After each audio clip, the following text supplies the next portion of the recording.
क्या आप भी रोज़ प्लांट ग्रो करने का शौक रखते हो और कोई ऐसे रोज़ प्लांट की तलाश में हो जो गर्मियों का पूरा सीज़न फूलों से भरा रहे और शेड में भी गुलाब दे? तो ये वीडियो आप ही के लिए है। आज की वीडियो में मैं आपको एक ऐसे रोज़ प्लांट के बारे में बताऊंगा जो तेज़ गर्मी में भी बहुत ज़्यादा फूल देता है और कोई भी प्लांट नर्सरी में बड़ी आसानी से मिल भी जाता है, जिसकी मैं नर्सरी से लाने के बाद कैसे एक रोज़ एक्सपर्ट की तरह केयर करें, ट्रांसप्लांट कब और कैसे करें, कौन सा पॉटिंग मिक्स रखें, कौन सा फर्टिलाइज़र यूज़ करें, कब और कितना पानी दें, और कुछ ऐसी टिप्स एंड ट्रिक्स जिससे आप गर्मियों में अपने गुलाब के प्लांट्स को विंटर की तरह ग्रो कर पाएंगे। तो चलिए बिना किसी डीले के आते हैं सीधा काम की बात पे। समर के सीजन में सबसे ज़्यादा गुलाब देने वाली रोज़ वैरायटी है समर स्नो, जिसे 1938 में यूनाइटेड स्टेट में चार्ल्स हॉकिंस ने डिस्कवर किया। जैसा इसके नाम से ही पता चलता है कि ये समर की सबसे बेस्ट वैरायटी है, और इस वैरायटी की खास बात यह है कि ये शेड में भी, यानी ऐसी जगह जहाँ 1 से 2 घंटे की धूप आती हो, और फुल सनलाइट में तेज़ गर्मी में भी ढेरों फ्लावरिंग करता ही रहता है। अब सीखते हैं नर्सरी से समर स्नो का प्लांट लेते वक्त किन बातों का ख्याल रखें। नंबर 1, नर्सरी से प्लांट ऐसा लाए जिसमें ज़्यादा फ्लावर्स ना लगे हो, क्योंकि ज़्यादा फ्लावर्स वाला प्लांट घर लाने के बाद बहुत जल्द स्ट्रेस से वीक हो जाता है, और अगर उनकी प्रॉपर केयर ना की जाए तो वो मर भी जाते हैं। नंबर 2, ऐसा प्लांट सेलेक्ट करें जिसपे ज़्यादा ब्रांचेस भी ना हो, क्योंकि नर्सरी से लाए हुए प्लांट की ज़्यादातर ब्रांचेस हेल्दी नहीं होती, और इसके बिल्कुल विपरीत जब हमारे घर में न्यू ब्रांचेस आती है वो हमारी प्रॉपर केयर की वजह से बहुत ही हेल्दी ग्रो करती है और बाद में फ्लावर्स भी बहुत ज़्यादा देती है। नंबर 3, नर्सरी से समर स्नो का प्लांट लेते वक्त ये भी देखें कि प्लांट की रूट्स अच्छे से फैली हो, जैसे नीचे पॉट से निकली हो, क्योंकि ज़्यादा रूट्स वाला प्लांट बहुत ही ज़्यादा हेल्दी और स्ट्रॉन्ग होता है, जो ट्रांसप्लांट के बाद बहुत ही जल्द न्यू न्यू शूट्स देना शुरू करता है। अब सीखते हैं नर्सरी से समर स्नो का प्लांट लाने के बाद क्या करें। नंबर 1, नर्सरी से प्लांट लाने के बाद उसे तुरंत रिपोर्ट ना करें। प्लांट को अपने घर के वाटर की, धूप की, फर्टिलाइजर की आदत होने दें। नंबर 2, प्लांट पे एक दिन पेस्टिसाइड और एक दिन फंगीसाइड का स्प्रे जरूर करें, जिससे प्लांट नर्सरी से आए हुए पेस्ट और फंगस से क्लीन हो सके। नंबर 3, प्लांट को सॉइल ड्राई होने पे वाटरिंग करें और वाटरिंग के नेक्स्ट डे बैलेंस एनपीके की फीडिंग करें। ऐसा 15 डेज तक करना है। मेरा ये समर स्नो का प्लांट, जिसे मैंने नर्सरी से लाने के बाद 15 दिन तक रिपोर्ट नहीं किया, और इन 2 हफ्तों में इन्हें मैंने 4 बार वाटरिंग, 4 बार फीडिंग, 2 बार पेस्टिसाइड और 2 बार फंगीसाइड का स्प्रे किया। इस तरह प्लांट का सारा स्ट्रेस खत्म हो जाता है और प्लांट ट्रांसप्लांट के तुरंत बाद से ही फास्ट ग्रो करना शुरू कर देता है। अब ट्रांसप्लांट से पहले बात करते हैं बहुत ही अहम टॉपिक, पॉटिंग मिक्स की। मैं अपने ज़्यादातर रोज़ प्लांट रोज़ एक्सपर्ट के बताए हुए बेस्ट पॉटिंग मिक्स में ग्रो करता हूँ। Mostly experts soilless potting mix को रिकमेंड करते हैं, जैसे कोल सिंडर, राइस हस्क और कोकोपीट। इन तीनों में जो मैं यूज़ करता हूँ वो है कोकोपीट, क्योंकि ये बहुत इजीली अवेलेबल है और इनकी लंबे समय तक मॉइस्चर रिटेन करने की खूबी की वजह से रोज़ प्लांट गर्मियों में भी बेस्ट ग्रो होते हैं। जबकि कोल सिंडर और राइस हस्क में गर्मियों में 4 से 5 बार वाटरिंग करनी होती है, तब कहीं जाके रूट्स में मॉइस्चर मेंटेन रहता है। वैसे अगर आपको कोकोपीट की कंप्लीट डिटेल्स, जैसे घर में ही कोकोपीट कैसे बनाएं, उसको वॉश कैसे करें, सोलराइज कैसे करें और उसके साइंटिफिक बेनिफिट्स एटसेट्रा जानना है, तो आप ऊपर आई बटन पर क्लिक करके मेरी वो साइंटिफिक इन्फॉर्मेटिव वीडियो देख सकते हो। सेकंड है हम सबकी favourite soil potting mix. Soil potting mix में हमें सैंडी सॉइल लेनी है। अगर सैंडी सॉइल नहीं है तो जो भी मिट्टी है उसे छान कर बारीक फाइन कर लीजिए और फिर यूज़ कीजिए। मैं मिट्टी को ग्रीन नेट की हेल्प से छान कर फाइन कर लेता हूँ। ऐसा करने से रूट्स बड़े आराम से फास्ट और हेल्दी ग्रो करती है। चलिए अब सीखते हैं समर स्नो रोज़ प्लांट को कैसे पॉट करें। नंबर 1, रोज़ प्लांट को सॉइल से सॉइललेस मीडिया में ट्रांसप्लांट करने के लिए हमें सॉइल को टोटली वॉश करना होता है। नंबर 2, पहले प्लांट को पॉलीबैग से निकाल लेना है और हल्के हाथों से मिट्टी को निकालना है, और जब थोड़ी मिट्टी बच जाए तो एक बर्तन में पानी लेके उसमें प्लांट को डुबा देना है, जिससे प्लांट की मिट्टी आसानी से वॉश हो जाती है। नंबर 3, जब प्लांट की मिट्टी सारी निकल जाए तो प्लांट को कुछ देर के लिए 10 से 15 मिनट तक पानी में डुबा रहने दीजिए। आप चाहे तो फंगीसाइड में भी इसे डुबा सकते हैं, उससे भी प्लांट को फ़ायदा ही होगा, कोई नुकसान नहीं। और अगर आप सॉइल वाले पॉटिंग मिक्स में यानी मिट्टी में पॉट करने वाले हो तो हमें रूट के पास की सॉइल निकालने और उसे वॉश करने की कोई ज़रूरत नहीं। बस पॉलीबैग कट करना है और प्लांट को पॉट करना है। बड़ा आसान है। नंबर 4, पॉट करने के लिए पहले छोटा पॉट लीजिए, फिर कुछ महीनों बाद बड़े पॉट में ट्रांसप्लांट कीजिए। जैसा मैं ये 6 इंचेस का सीमेंट का पॉट ले रहा हूँ। आप चाहे तो क्ले पॉट या प्लास्टिक का पॉट भी ले सकते हो। बस इतना याद रखें कि बॉटम में बहुत सारे ड्रेनेज होल्स होने चाहिए। नंबर 5, पॉट के बॉटम में जितना ज़्यादा हो सके ड्रेनेज होल्स बनाएं, और उन ड्रेनेज होल्स पे बहुत सारे ग्रेवल या पत्थर रख दीजिए। ऐसा करने से पॉट में पानी नहीं रुकेगा। याद रखें, अनएक्सपीरियंस गार्डनर्स के 90% प्लांट्स सिर्फ पॉट के ड्रेनेज खराब होने की वजह से मर जाते हैं, इसीलिए ड्रेनेज का बहुत ज़्यादा ख्याल रखें। मैं ड्रेनेज के लिए ये रेड ब्रिक्स के पीसेस जो घर बनाने में ईंटें आती है उसे यूज़ कर रहा हूँ।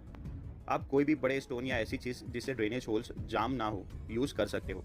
नंबर 6, अब पॉट में पॉटिंग मिक्स को ऐड कर दीजिए। मैं ये कोकोपीट यूज़ कर रहा हूँ। आप चाहे तो इसे सॉइल में भी बड़ी आसानी से ग्रो कर सकते हो। बस सॉइल के लिए आपको ऐसी सॉइल लेनी है जो सॉफ्ट हो, जैसे सैंडी सॉइल, जिसमें वाटर जमा ना हो सके, बस मॉइस्चर ही मेंटेन हो सके, जिससे प्लांट अपनी रूट्स बड़ी आसानी से फास्ट ग्रो कर पाएगा। नंबर 7, गुलाब के प्लांट की रूट्स को ऑक्सीजन बहुत ज़्यादा पसंद है, जिसके लिए हमें पॉटिंग मिक्स का एरिएशन बढ़ाना होता है, जिसके लिए मैं कोकोपीट के साथ थोड़ा परलाइट यूज़ कर रहा हूँ। आप चाहे तो परलाइट की जगह प्यूमिस स्टोन या फिर वर्मिकुलाइट या कोल चिप्स या फिर रेड ब्रिक्स के स्मॉल पीसेस भी यूज़ कर सकते हो। और अगर आप सॉइल यूज़ कर रहे हो तो उसके साथ सैंड के स्मॉल पार्टिकल्स या स्टोन डस्ट को भी यूज़ कर सकते हो। फाइनली मैंने ये समर स्नो रोज प्लांट को कोकोपीट प्लस परलाइट के पॉटिंग मिक्स में ट्रांसप्लांट कर लिया है। मैंने इसमें कोई भी खाद नहीं मिलाई, क्योंकि मैं रिपोर्ट करने के नेक्स्ट डे से ही प्लांट को फीडिंग करना चाहता हूँ। वो इसलिए कि प्लांट डे 1 से ही प्रॉपर न्यूट्रिशन लेते रहे और फास्ट और हेल्दी ग्रो करता रहे। और अगर मैं पॉटिंग मिक्स में कोई भी खाद ऐड कर दूंगा तो मुझे कम से कम 20 दिन तक वेट करना होगा, वरना प्लांट में ओवर फीडिंग की वजह से रूट्स और लीव्स जलना शुरू हो जाएगी। इसीलिए अगर आप भी अपने पॉटिंग मिक्स में या सॉइल में ग्रो कर रहे हो तो सॉइल मिक्स में कंपोस्ट, वर्मी कंपोस्ट, गोबर खाद या और कोई भी खाद मिक्स कर रहे हो तो आपको 1 महीने तक सिर्फ वाटरिंग ही करनी होगी। वरना अगर हम पॉटिंग मिक्स में खाद ऐड करने के बाद फिर से इसमें ऊपर से फर्टिलाइज़र देंगे तो ओवर फीडिंग की वजह से रूट्स जलना शुरू हो जाएगी, जिससे प्लांट में डायबैक या पत्तों की टिप्स में बर्निंग दिखने लगेगी और प्लांट आगे ग्रो करने की बजाय आहिस्ता आहिस्ता डाई होने लगेगा। इसीलिए इस बात का ख्याल ज़रूर रखें।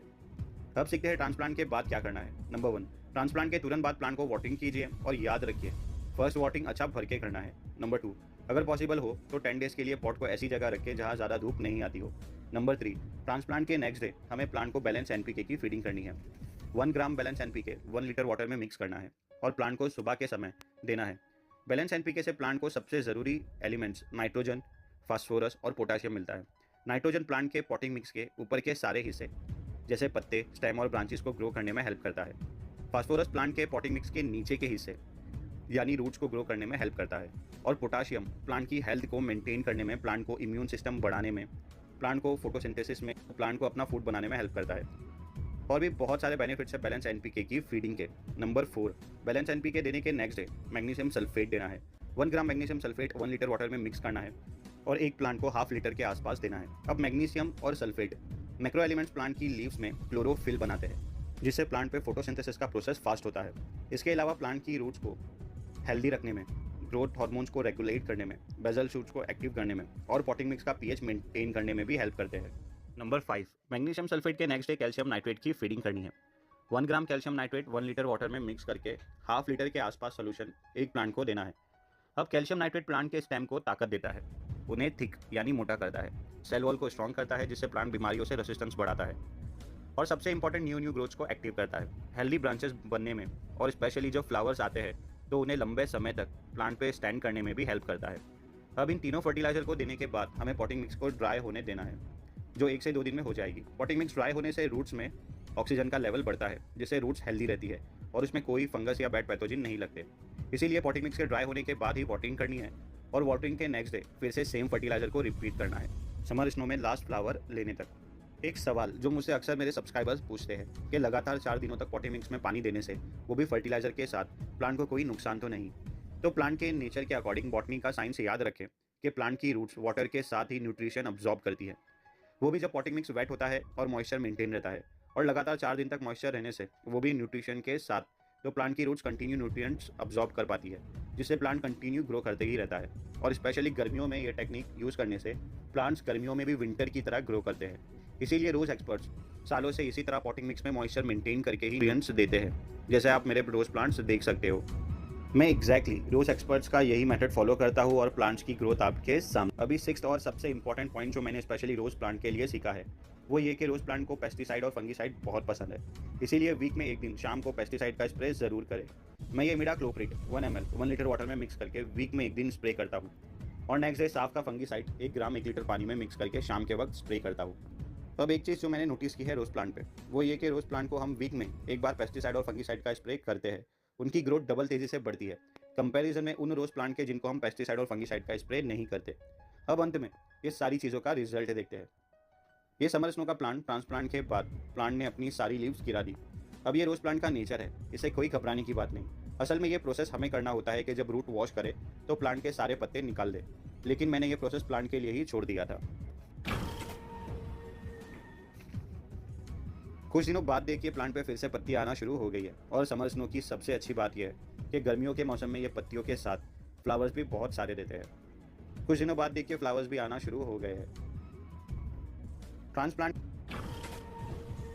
क्योंकि 50 से 55 दिन के बाद देखिए अप्रैल की तेज़ धूप और हमारे समर स्नो का रोज़ प्लांट गुलाब से भरा है। इतने सारे फ्लावर्स हैं और समर की तेज़ धूप में ये सफ़ेद फ्लावर बर्फ़ यानी स्नो की तरह खूबसूरत लगते हैं। इसीलिए इसे समर स्नो का नाम यूनाइटेड स्टेट के चार्ल्स पर्किंस ने 1938 में रखा। तो चलिए आप जल्दी से वीडियो को लाइक कर दीजिए और मैं इसे कर देता हूँ समराइज़। नंबर 1, नर्सरी से समर स्नो का प्लांट ऐसा लाए जिसमें गुलाब ज़्यादा ना हो, ब्रांचेस ज़्यादा ना हो, बस रूट्स ज़्यादा हो ताकि प्लांट बिना स्ट्रेस के फास्ट ग्रो करते रहे। नंबर 2, नर्सरी से समर स्नो प्लांट लेने के बाद 2 हफ्ते तक उसको रिपोर्ट ना करें, बल्कि अपने घर के वाटरिंग की, फीडिंग की, धूप की, पेस्टिसाइड और फंगीसाइड की आदत डालें। नंबर 3, 15 दिन के बाद प्लांट को छोटे पॉट में पॉट कर दीजिए। अगर सॉइल में पॉट करना है तो इसके रूट बॉल को नहीं निकालना है, बस इसे पॉट कर देना है। और अगर सॉइललेस पॉटिंग मिक्स में पॉट करना है तो रूट बॉल की मिट्टी को निकाल देना है। Number 4, summer snow rose plant को ट्रांसप्लांट के बाद वाटरिंग करें। वाटरिंग के नेक्स्ट डे बैलेंस एनपीके, फिर नेक्स्ट डे मैग्नीशियम सल्फेट और फिर नेक्स्ट डे कैल्शियम नाइट्रेट की फीडिंग करें और फिर पॉटिंग मिक्स को ड्राई होने के बाद ही वाटरिंग करें। नंबर 4, याद रखें गुलाब के प्लांट्स को वीक में एक बार पेस्टिसाइड और फंगीसाइड का स्प्रे ज़रूर करें, जिससे वो और भी तेज़ी से ग्रो करेंगे। तो देखा आपने कि कितना आसान है समर स्नो रोज प्लांट को नर्सरी से ला के अपने घर में ग्रो करना। तो आप भी ये रोज़ एक्सपर्ट्स का आसान मेथड को फॉलो करते हुए अपने घर में समर स्नो गुलाब का प्लांट ज़रूर ग्रो करें। और कोई भी सवाल हो तो कमेंट बॉक्स में ज़रूर पूछिए। और आपको मेरी वीडियो पे की गई मेहनत और रिसर्च पसंद आई हो तो वीडियो को लाइक करके मुझे इनकरेज ज़रूर कीजिए और अपने गार्डनिंग फ्रेंड्स के साथ वीडियो को ज़रूर शेयर कीजिए। मैं इसी तरह काम की वीडियो लाता रहूँगा, इसीलिए मेरे चैनल को सब्सक्राइब करने के बाद बेल आइकन पर क्लिक कर लीजिए, जिससे आपको मेरी आने वाली इन्फॉर्मेटिव वीडियोज़ के नोटिफिकेशन मिलते रहेंगे। Finally, you guys are amazing. Keep gardening, keep growing, keep learning. Thank you for watching.